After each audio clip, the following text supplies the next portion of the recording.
cảm thấy không thấy đói luôn. Mấy ngày đi con tự bị gì á, không thấy đói, không muốn ăn.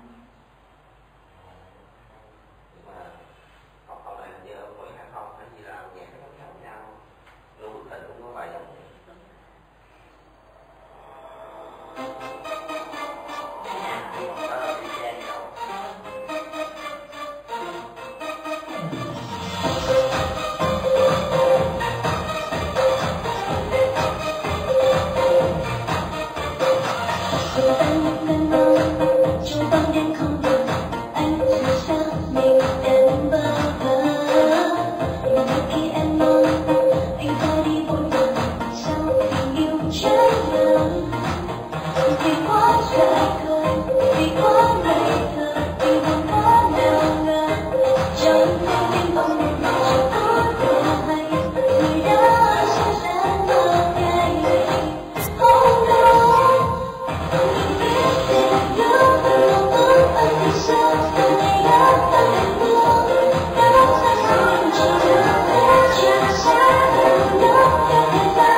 Bài này là trong Bill Lê viết nè, biết Bill Lê không? Biết rồi, nó tự biết à.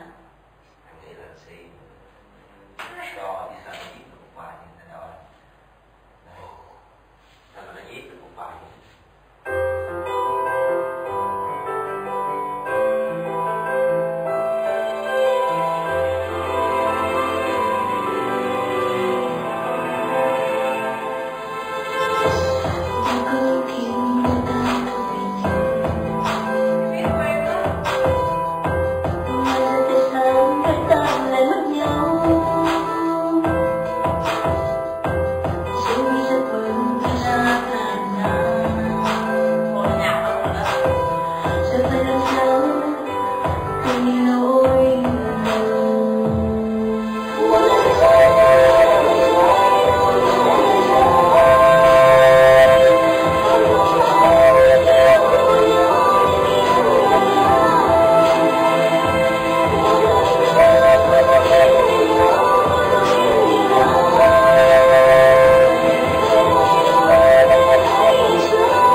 Cho con kéo của quá khứ giờ chỉ suy nghĩ cho công việc.